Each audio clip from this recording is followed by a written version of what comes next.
Zeina, como que explica, na sua percepção, um PIB crescendo a 1,4, né, anunciado logo cedo nessa sexta-feira, e no final do dia, uma revisão da perspectiva da economia brasileira para baixo?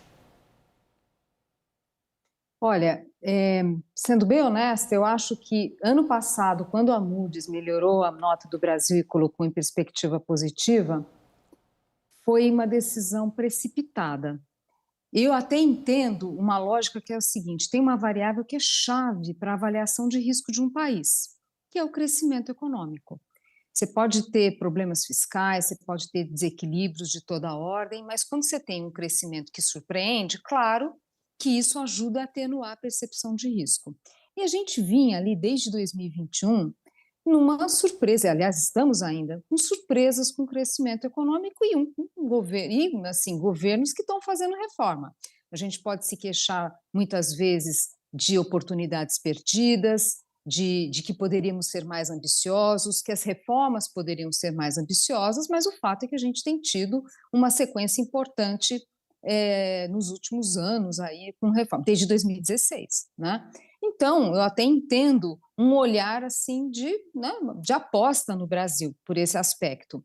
Mas a questão fiscal foi muito subestimada nessa decisão da Moody's anterior. Então, eu vejo agora como uma correção de rumos. Olha, acho que a gente foi precipitado, né? Acho que dar a mudança da nota e ainda com perspectiva positiva foi um salto muito ousado, considerando o tamanho do problema fiscal e a percepção de aumento de risco fiscal. Né? A gente tem ainda mais rigidez orçamentária, a gente tem bombas fiscais se formando. O próximo presidente, de cara, vai ter que fazer reformas fiscais importantes já em início de mandato. Então, realmente, eu acho que foi uma correção da agência para uma decisão que, ao meu ver, foi muito precipitada na decisão anterior. Zeina, e do PIB em si, o que você destacaria, o que mais te chamou a atenção? Olha, esse PIB é sempre assim, tem copo meio cheio e copo meio vazio, né? Porque a gente sempre fica, obviamente, buscando é, dados mais robustos, né? Agora, de uma forma geral, não olhando só este PIB, mas a sequência que a gente tem nos últimos tempos, é um crescimento que se mostra cada vez mais disseminado entre setores e entre regiões do país. E, obviamente, isso mostra que tem aí um ganho de musculatura ou ganho de produto potencial, como foi colocado na reportagem. Um país que saiu de uma recessão muito severa lá entre meados de 14 e 16, que foi um período muito longo de recessão, que encolheu o potencial do país, mal comparando assim, a pessoa que ficou 2 anos numa UTI, é claro que ela não vai sair da UTI bem, né? Então o Brasil foi com reformas desde 2016, acho que tem um efeito cumulativo que vai recuperando essa musculatura para crescer. Então acho que tem isso.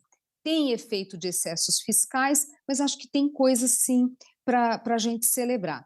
Especificamente nessa leitura, a gente sabe que parte desse aumento do investimento ou da formação bruta de capital tem parte aí que é coisa que não é exatamente investimento, que é questão do efeito de plataformas no mês de fevereiro, tem isso, mas de uma forma geral a gente vê uma taxa de investimento que vai paulatinamente recuperando. Estamos muito aquém do que é a média de países parecidos da América Latina, que tem taxa de investimento na casa de 23% do PIB, a gente tem 17%.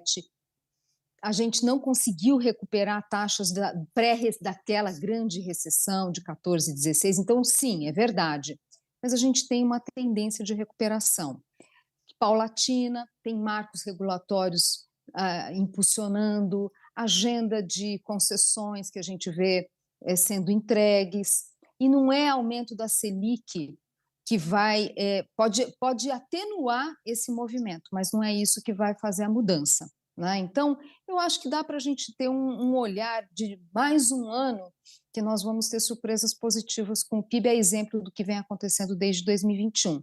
Que não quer dizer que não tem preocupações, tem, não é à toa que o Banco Central precisou subir taxa de juros.